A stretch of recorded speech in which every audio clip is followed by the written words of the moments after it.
نحمده ونصلي على رسوله الكريم اما بعد فاعوذ بالله من الشيطان الرجيم بسم الله الرحمن الرحيم فإذا بشر أحدهم بالأنثى ظل وجهه مسودا وهو كظيم يتوارى من القوم من سوء ما بشر به أيمسكه على هون أم يدسه في التراب ألا ساء ما يحكمون صدق اللہ العظیم۔ محترم سامعین کرام، السلام علیکم ورحمۃ اللہ وبرکاتہ۔ وعلیکم السلام۔ سیرت مصطفیٰ صلی اللہ علیہ وآلہ وسلم کے عنوان سے گفتگو کا سلسلہ چل رہا تھا۔ سن 7 ہجری میں رسول اللہ صلی اللہ علیہ وسلم نے عمرہ ادا فرمایا، جو کہ عمرۃ القضاء کے نام سے موسوم ہوا۔ جب آپ کی واپسی ہوئی مکہ مکرمہ سے مدینہ منورہ کی طرف، اور یہ طے تھا معاہدے کے اندر کہ 3 دن تک رہیں گے مکہ میں، پھر 3 دن کے بعد واپسی ہو جائے۔ اور عجیب بات لکھی ہے کہ مشرکین مکہ نے جتنے سردار تھے وہ یہ منظر دیکھ نہیں سکے تھے اور مکہ چھوڑ کر باہر چلے گئے کہ جب تک یہ مدینہ منورہ سے آئے ہوئے مسلمان جب تک یہ عمرہ ادا نہ کر لیں، مناسک ادا نہ کر لیں، ہم اس وقت تک نہیں ان کو دیکھ بھی نہیں سکتے۔ ان کی حالت یہ تھی، دیکھنا بھی گوارا نہیں تھا۔ جب واپسی ہوئی رسول اللہ صلی اللہ علیہ وسلم کی تو ایک چھوٹا سا واقعہ پیش آیا، اور واقعہ یہ تھا کہ جب آپ مکہ سے نکل رہے تھے تو حضرت حمزہ رضی اللہ تعالی عنہ رسول اللہ صلی اللہ علیہ وسلم کے چچا ہیں، آپ کے رضاعی بھائی بھی ہیں، چچا بھی ہیں، اور تمام شہداء کے سردار بھی کہلاتے ہیں۔ ان کی شہادت غزوہ احد میں ہوئی اور بڑی دردناک شہادت تھی ان کی، حضرت حمزہ رضی اللہ تعالیٰ عنہ کی احد کے میدان میں۔ بہت ہی دردناک انہی کے رسول اللہ صلی اللہ علیہ وسلم کو ان کا یہ والا زخم بھولتا نہیں تھا، جب بھی یاد آتا تھا چچا کی جدائی میں تو رو پڑتے تھے۔ ان کی بیٹی تھی عمارہ، نام تھا عمارہ، عین کے ساتھ، عین میم الف رے، عمارہ۔ حمزہ شہید ہو گئے، والدہ بھی فوت ہو گئی، ان کا نام تھا سلمہ بنت عمیس، جو حمزہ کی اہلیہ تھی رضی اللہ تعالیٰ عنہ۔ تو منظر بڑا ہے دردناک ہے کہ یہ جو عمرہ کرنے کے لیے جتنے حضرات آئے رسول اللہ صلی اللہ علیہ وسلم کے ساتھ، یہ سارے وہ لوگ تھے جو مکہ چھوڑ کر تازہ گئے ہوئے تھے۔ 5-6 سال کا عرصہ تھا، کوئی اتنا عرصہ نہیں تھا، بلکہ جا بھی رہتے کچھ۔ اب ظاہر ہے کہ حکم ملا کہ معاہدہ تھا کہ 3 دن ٹھہرنا ہے، 3 دن کے بعد واپسی۔ اس بچی نے دیکھا نا کہ میرے خاندان کے لوگ ہیں، تو رسول اللہ صلی اللہ علیہ وسلم کی پیچھے بھاگتی ہوئی کہنے لگی، یا عمی یا عمی، اے میرے چچا، اے میرے چچا، مجھے اکیلا چھوڑ کے جا رہے۔ حالانکہ یہ رسول اللہ صلی اللہ علیہ وسلم کی چچا کی بیٹی تھی، بچی ہے چچا کی بیٹی، حمزہ کی بیٹی تھی، لیکن وہ عرب کے ہاں جیسے ہمارے ہاں بھی وہ رشتے ایک دوسرے کے، والد اپنے ماموں کو ماموں کہتا ہے، بعض دفعہ اولاد بھی ماموں کہنے شروع، ادب کی وجہ سے، حقیقی تو نہیں، ادب کی وجہ سے۔ تو بڑوں کو جیسے کوئی نہ کوئی لقب دے دیا جاتا ہے، اب بھی جو عمر کے اعتبار سے بڑا تایا کہہ دیتے ہیں، چچا کہہ دیتے ہیں۔ تو حضرت رسول اللہ صلی اللہ علیہ وسلم نے جب ان کے پاس آئیں تو حضرت علی رضی اللہ تعالیٰ عنہ موجود تھے، انہوں نے اس بچی کو لیا، عمارہ کو، اور لے کر حضرت فاطمہ رضی اللہ تعالیٰ عنہ کے سپرد کیا کہ آپ ان کی تربیت کریں، آپ کے سپرد ہے۔ اپنا ہی گھرانہ تھا، یہ اپنا ہی خاندان تھا. حضرت حمزہ بھی چچا تھے حضرت علی رضی اللہ تعالیٰ عنہ، تو حضرت ان کی بھی چچا کی بیٹی تھی. جب یہ مکہ مکرمہ سے نکلے، مرہ زہران جگہ آتی ہے، وہاں پہنچے تو وہاں اس بچی کے بارے میں 3 صحابہ کے درمیان آپس میں مباحثہ ہوا، 3 کے درمیان، کہ اس بچی کی تربیت ہم کریں گے، بچی کی پرورش ہم کریں گے، حق حضانت یعنی حق پرورش یہ ہمیں حاصل ہونا چاہیے. ان میں سے ایک زید بن حارثہ تھے رضی اللہ تعالیٰ، ایک حضرت جعفر ابن ابی طالب تھے حضرت علی کے بھائی، اور ایک خود حضرت علی رضی اللہ تعالیٰ عنہ تھے. یعنی ایک دم میرا، جب میں اس کو پڑھ رہا تھا تو ایک دم میرے ذہن میں ایک بات آئی. تھوڑا سا آپ اس مکی دور کو تھوڑا سا ذہن میں رکھیں کہ یہ سارے وہ لوگ ہیں کہ جو بچی کی پیدائش کو برا سمجھتے تھے. رسول اللہ صلی اللہ علیہ وسلم کی آمد سے پہلے بچی کی پرورش کو، بچی کی پیدائش کو اچھا نہیں سمجھا جاتا تھا. آپ پڑھتے ہیں قرآن مجید کے اندر بھی موجود ہے، بڑی ڈیٹیل میں 2-3 آیات آتی ہیں. زندہ درگور کر دیتے تھے، زندہ دفن کر دیتے تھے بچی کے پیدا ہوتے ساتھ ہی. بچی ناگوار تھی زمانہ جاہلیت میں ان ماں باپ کو جن کی ہاں اس کی اولاد ہوتی تھی. بچی کو ناپسند سمجھا جاتا تھا، اتنا ناپسند سمجھا جاتا تھا، اتنا ناپسند سمجھا جاتا تھا کہ اسے زندہ رہنے کا بھی حق حاصل نہیں تھا، اسے زندہ درگور کر دیا جاتا تھا. یہ وہ معاشرہ تھا. کون سی چیز ایسی ان لوگوں میں آئی کہ یہ اب ایک بچی کے بارے میں مباحثہ کر رہے ہیں کہ یہ بچی ہمیں ملنی چاہیے، یہ بچی ہمیں ملنی چاہیے، یہ بچی ہمیں ملنی چاہیے. یہ وہ تربیت تھی، یہ وہ انداز تھا محمد الرسول اللہ صلی اللہ تبارک و تعالیٰ علیہ وسلم کا، جو انہوں نے ان انسانوں کے اوپر محنت فرمائی، اور اس کا جو ثمرہ تھا، اس کا جو نتیجہ تھا، اس کا رزلٹ وہ سامنے آیا. میں نے شروع میں ایک جملہ کہا ہے کہ زمانہ جاہلیت میں بیٹی کی پیدائش کو برا سمجھا جاتا تھا، اور یہ جیسے جدید جاہلیت کہا جاتا ہے، یہ جو فی زمانہ جس کے اندر ہم جی رہے ہیں، اس میں بھی بہت سارے ایسے آپ کو ملیں گے جو بچی کی پیدائش کو، بیٹی کی پیدائش کو برا سمجھتے ہیں. اب بھی کتنی بچیاں ایسی ہیں جن کو صرف اس وجہ سے طلاق ہو جاتی ہے کہ یہ ان کے ہاں بیٹی پیدا ہو رہی ہے. مسلمان محمد الرسول اللہ صلی اللہ علیہ وسلم کے نام لیوا، قرآن مجید پڑھنے والے لوگ، احادیث پڑھنے والے لوگ، دین کے اوپر خوب تبصرے کرنے والے لوگ ہیں ہم. وَإِذَا بُشِّرَ أَحَدُهُمْ بِالْأُنثَىٰ، شروع میں ایک آیت پڑھی. جب کسی کو خوشخبری دی جاتی ہے ان میں سے کسی ایک کو کہ تمہارے گھر میں اللہ نے بیٹی دی ہے، وَإِذَا بُشِّرَ أَحَدٌ بِالْأُنثَىٰ ظَلَّ وَجْهُهُ مُسْوَدًّا وَهُوَ كَظِيمٌ، اس کا چہرہ جھک جاتا ہے، کالا سیاہ ہو جاتا ہے اس بری خبر کی وجہ سے جو اسے سنائی گئی.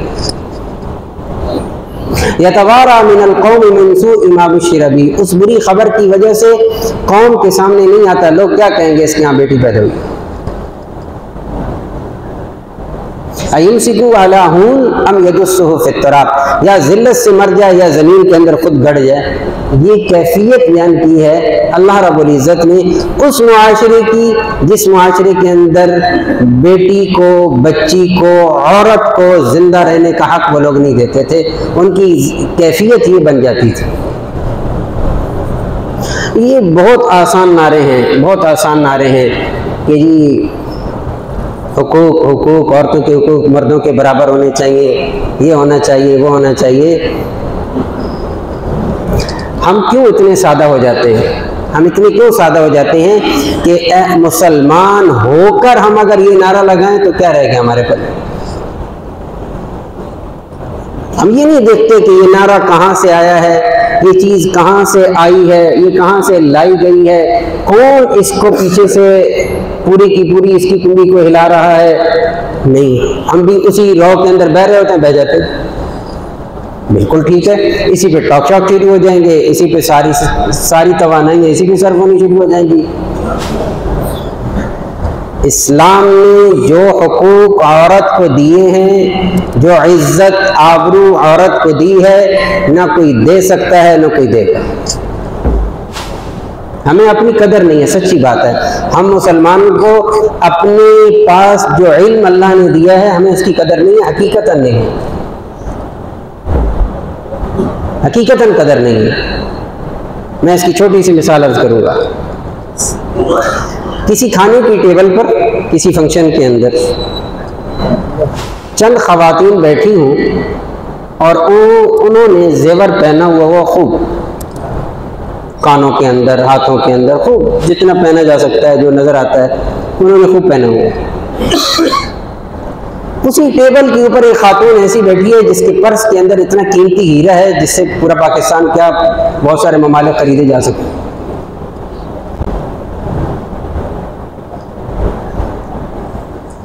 کیا وہ عورت جس کے پرس کے اندر اتنا قیمتی ہیرا ہے، جو بیٹھی ہیں ان کے جو ظاہری نظر آ رہا ہے اس سے کئی گنا قیمتی ہے، کیا یہ عورت ان سے مرعوب ہوگی؟ سوال پیدا نہیں ہوتا۔ کیوں؟ اسے اپنی طاقت کا پتہ ہے، اس کے پاس جو قیمتی ہیرا ہے اس کی قدر کا اسے اندازہ ہے، اسے معلوم ہے یہ جتنی بیٹھی ہوئی ہے اس سے 10 گنا اور بھی آ جائیں تو میرے اس ہیرے کی قیمت کے برابر نہیں ہو سکتی۔ خدا کی قسم، جتنا مرضی باہر کی دنیا ہمیں جو مرضی دکھا دے، جو ہمیں محمد عربی دے کر گئے، خدا کی قسم اس کا عشر نصیب بھی نہیں ہے۔ ہمیں پتہ ہی نہیں ہے نہ ہم نے سیکھنے کی کوشش کی ہے اس بات کی۔ ایک آیا میرا جسم میری مرضی، اچھی ہمارا استاد محترم فرمانے لگے میرا جسم میری مرضی، یہ عجیب سی بات ہے، قرآن مجید میں اللہ نے کہا من شاء فلیؤمن ومن شاء فلیکفر، اللہ نے تو کھلی اجازت دی ہے، کس نے کہا کہ یہ نہیں کرنا؟ اللہ نے تو کہا جو چاہے کافر بنے، جو چاہے ایمان لائے، اللہ نے تو نہیں روکا، جو چاہے کرو، اللہ نے تو نہیں روکا، کرو جو چاہے کرو۔ ہاں یہ بتایا ہے کہ یہ کرو گے تو کیا ہوگا، یہ کرو گے تو کیا ہوگا، یہ ڈن ہے، یہ پکی بات ہے، یہ پکی بات ہے۔ بے لباس ہو جاؤ تو کیا ہوگا، مردوں کے برابر آ کر حقوق مانگو تو کیا ہوگا، باپ کی عزت کو تار تار کر دو تو کیا ہوگا، ماں کی عزت کو تار تار کر دو تو کیا ہوگا، بھائی کی عزت کو تار کر دو تو کیا ہوگا، خامد کی، یعنی کہ یہ وہ رشتے تھے جو اللہ نے ایک عورت کو دیے تھے، اس کو کس طرح ایک اسے کہتے ہیں نا خوبصورت اس کی حفاظت کے لیے چاروں طرف سے ایسی دیوار بنی کہ وہ حیران رہ جاتی ہے کہ پیدا ہوئی تو باپ کا سایہ سر پہ رہا، تھوڑی سی بڑی ہوئی بھائی آئے، پھر بڑی ہوئی تو جب شادی کی تو شوہر کی صورت کے اندر ایک بہت بڑے قلعے میں آئی ہے، پھر اللہ نے اولاد دی، اولاد میں بیٹے اس کی حفاظت کرنے والے بشکل ماں کی آئی ہے۔ یہ کس نے دیا ہے؟ یہ محمد عربی نے ہمیں دیا ہے، اللہ کا بنایا ہوا نظام ہے، کسی اور کا نہیں ہے۔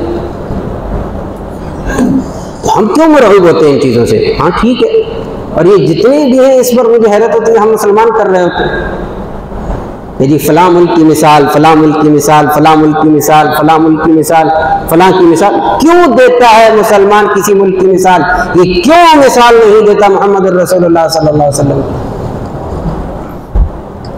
ہم اتنے اپاہج تو نہیں ہیں، ہم اتنے بانجھ ہیں مسلمان کہ ہمارے پاس کچھ ہے نہیں، ہمارے پاس سب کچھ ہے، بس ایک چیز کی کمی ہے، وہ یہ ہے کہ ہم نے نہ قرآن کو پڑھا ہے، نہ قرآن کو سمجھا ہے، نہ اس کا ترجمہ پڑھا ہے، نہ ہم نے احادیث کو دیکھا ہے، نہ محمد عربی صلی اللہ علیہ وسلم کی سیرت کو پڑھا ہے، نہ ہی ہمارے پاس وقت ہے، ہمارے پاس وقت نہیں ہے۔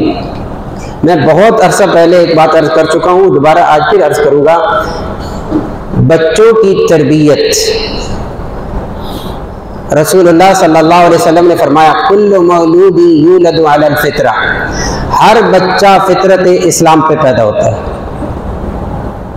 فَأَبَوَاهُ يُهَوِّدَانِهِ يُنَصِّرَانِهِ يُمَجِّسَانِهِ، ماں باپ یہودی بناتے ہیں، ماں باپ نصارہ بناتے ہیں، ماں باپ مجوسی بناتے ہیں۔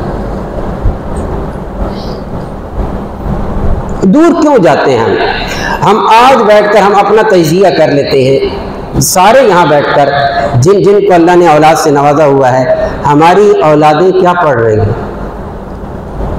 2 اور 2 4 کی طرح بالکل سامنے آ جائے گی، کیا پڑھ رہی ہیں؟ جس ادارے کے اندر میرا بچہ جاتا ہے اس ادارے کے سلیبس دیکھیں، کتابیں اٹھا کے دیکھیں، کتنی باتیں ایسی ہیں جو میں کر رہا ہوں اس کے اندر ہے، قرآن کی کتنی باتیں اس کے اندر ہے، حدیث کی کتنی باتیں اس کے اندر ہے۔ میٹرک کے بچے کو کیا پتا ہے کہ میرا اگر جسم ناپاک ہو جائے تو پاک کیسے کر لوں؟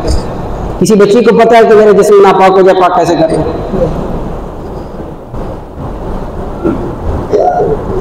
اب خود دیکھ لیں گے، اب شروع سے لے کر آخر تک پوری کی پوری تعلیم کے اندر دیکھ لیں ہم نے کتنا دیا، اور ہم مسلمانوں نے کیا کیا ہے۔ میں انتہائی معذرت سے عرض کروں گا، ہم مسلمانوں نے یہ کیا ہے، ہم مسلمانوں نے یہ کیا ہے کہ گھر کے اندر ایک قاری صاحب کو لگوا لیا ہے۔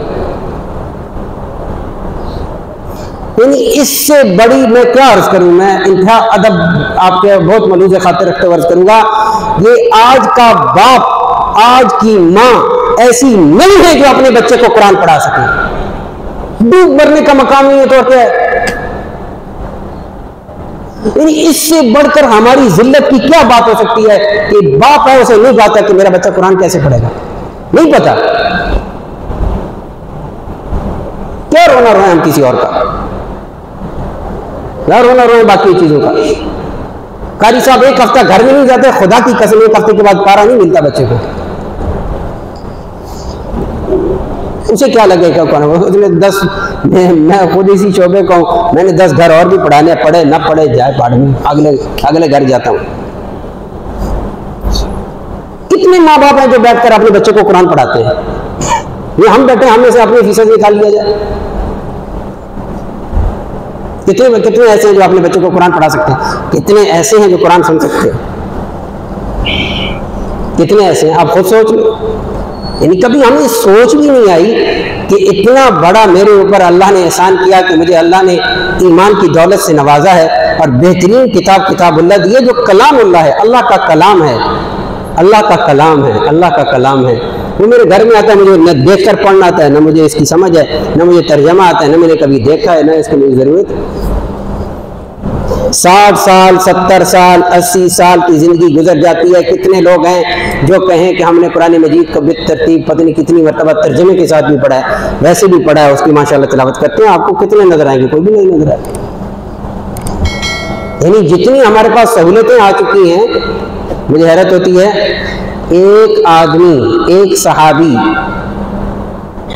مدینہ منورہ سے ملک شام گیا ایک حدیث سننے کے لیے، صرف ایک حدیث سننے کے لیے مدینہ منورہ سے ملک شام گیا۔ دور صحابہ کی بات کر رہے ہیں، وہاں گئے، مسجد میں گئے، اور حدیث غالباً حضرت ابو ذر تھے رضی اللہ تعالیٰ، ان سے کہا کہ کیا یہ حدیث میں آپ سے حدیث سننے آیا ہوں رسول اللہ، مجھے پتہ چلا ہے کہ آپ کے پاس ایک حدیث ہے جو آپ نے ڈائریکٹ سنی ہے رسول اللہ صلی اللہ علیہ وسلم سے، اور کہا کہ مجھے آپ تک آنے کے اندر جو میں نے سفر کیا ہے، اس سفر کے دوران مجھے کوئی اور ضرورت نہیں تھی، کوئی اور حاجت نہیں تھی، اتنا خالص میں نے سفر کیا ایک حدیث کو سننے کے لیے۔ ایسے نہیں ہماری کے پاس آ گئی حدیثیں، ہمارے پاس تو اتنی سہولیات موجود ہیں علم حاصل کرنے کی، قرآن سمجھنے کی، احادیث سمجھنے کی، لیکن پھر بھی ہمیں موقع نہیں مل رہا۔ کام میری کوئی اور کام نہیں تھا، ہم تو مسجد میں نماز پڑھنے کے لیے آتے ہیں، 10 کام سوچ کے جاتے ہیں، واپسی پہ یہ کریں گے، جاتے ہوئے یہ کر کے آئیں گے۔ یعنی کہ نماز کا جو ٹائم دینا ہے اس کو بھی ہم خالص یہ نہیں کرتے کہ ہم صرف نماز کے لیے جا رہے ہیں، کہ نہیں، کام پہلے کیے جاتے ہیں کائے کے لیے کہ جی ہم نماز کے لیے جائیں گے، ساتھ یہ بھی کر لیں گے، ساتھ یہ بھی کر لیں گے، 100 نیتیں لے کر تو ہم نماز پڑھنے کے لیے آتے ہیں۔ وہ ایک حدیث کو سننے کے لیے مدینہ سے شام جاتے ہیں، اور شام سے مدینہ آتے ہیں، صرف ایک حدیث سنی، ایک حدیث، واپس آ گیا۔ ان لوگوں نے قدر کی تو اللہ نے ان کو بلند رکھا، اور ہم نے اپنی ہی دین اور اسلام کی ناقدری کی، آج ہم دیکھنے کہاں کھڑے ہیں۔ اولاد کی تربیت ہم کیسے کریں گے؟ میں نے عرض کیا ایک بچی تھی، اس کی تربیت کے حوالے سے 3 لوگوں کے درمیان آپس میں مسابقہ ہو رہا ہے، ایک کہہ رہا ہے میں کروں گا، دوسرا کہہ رہا ہے میں کروں گا، تیسرا کہہ رہا ہے میں کروں گا اس کی تربیت، اس کی پرورش میں کروں گا۔ اور دوسری اس کے ساتھ ساتھ آخری گزارش یہ ہے جو میں نے ابھی عرض کی ہے، ایک تو یہ ہے کہ ہم یہ دیکھیں کہ ہمارے بچوں کے سلیبس کے اندر قرآن، حدیث، سیرت یہ کس درجے کی ہے؟ آٹے میں نمک کے برابر ہے؟ کس درجے کی ہے؟ ایک تو یہ۔ دوسرا، تھوڑی سی فکر یہ بھی کر لی جائے، ہمارا بچہ بچی جو بڑا ہو رہا ہے یہ کیا سیکھ رہا ہے اور کہاں سے سیکھ رہا ہے؟ یہ ماں باپ کی ذمہ داری ہے۔ رسول اللہ صلی اللہ علیہ وسلم نے فرمایا ادبوا اولادکم، اپنی اولاد کو ادب سکھاؤ۔ فرمایا والد جو اپنی اولاد کو سب سے بہترین تحفہ دیتا ہے وہ اس کی تربیت ہے، اچھی تربیت۔ سب سے اچھی، سب سے بہترین گفٹ اس کا کیا ہے؟ آئی فون نہیں ہے، سب سے بہترین گفٹ کیا ہے؟ اس کی اچھی تربیت کرنا ہے۔ ہمارے ایک دوست تھے، وہ ایک بڑا عجیب جملہ کہا کرتے تھے، کہتے تھے مولوی صاحب سب سے مشکل ہے بندے کا بچہ پالنا۔ میں نے کہا بندے کا بچہ پالنا بھی مشکل کام ہے، لیکن اس سے زیادہ اس بندے کے بچے کی تربیت کرنا مشکل ہے۔ بہت بڑا ایک لمحہ فکریہ ہے یہ۔ ہم صرف اور صرف اتنی تھوڑی سی تگودو کر لیں، ہمارا بچہ کیا سیکھ رہا ہے، ہمارا بچہ جس ادارے میں جا رہا ہے کیا پڑھ رہا ہے، ہمارا بچہ اسکرین کے اوپر کیا چیز دیکھ رہا ہے، ہمارا بچہ ہماری بچی اسکرین کے اوپر کیا دیکھ رہی ہے، وہ کیا پڑھ رہا ہے، اس کو کیا پڑھایا جا رہا ہے۔ یعنی اس سے بڑا ظلم اور کیا ہوگا کہ ہم اتنی مہنگی فیس دے کر بھی اپنے بچے کو برباد کر رہے ہوتے ہیں، عقل بھی نہیں مان رہی ہوتی بعض دفعہ۔ یعنی اتنی مہنگی فیسیں دے کر بچے کو کس جگہ پہ پہنچایا جا رہا ہے؟ الامان الحفیظ۔ پھر رونا اور طرز کر رویا جاتا ہے، یہ ہو گیا، وہ ہو گیا، یہ ہو رہا ہے، وہ ہو رہا ہے۔ اصل کام کی طرف آنا چاہیے، وہ یہی ہے۔ میں سب حضرات سے ایک ادباً گزارش کروں گا کہ قرآن مجید کو وقت دیں، پڑھیں، تلاوت کریں، اس کے ساتھ اس کا ترجمہ لازمی دیکھیں، اللہ مجھے کیا کہہ رہا ہے، اللہ ہماری کیا تربیت کر رہا ہے۔ محمد رسول اللہ صلی اللہ علیہ وسلم کی سیرت طیبہ کو پڑھا جائے، آپ کی سیرت کو پڑھا جائے، اس کے لیے وقت نکالا جائے، بچوں کے درمیان بیٹھ کر اس کو پڑھا جائے۔ صحابہ کرام رضوان اللہ تعالیٰ علیہ مجمعین جو پریکٹیکل زندگی دے کر گئے ہیں، رسول اللہ صلی اللہ علیہ وسلم کی زندگی کو سکھلا کے گئے ہیں، ان کی زندگیوں کو پڑھا جائے۔ انشاءاللہ اللہ رب العزت ہمیں ایسے نتائج اور ثمرات عطا فرمائیں گے کہ جس کے بارے میں واقعتاً ایسا ہوگا کہ ہماری اولادیں آنکھوں کی ٹھنڈک بنے گی۔ اللہ تعالیٰ عمل کی توفیق نصیب فرمائے۔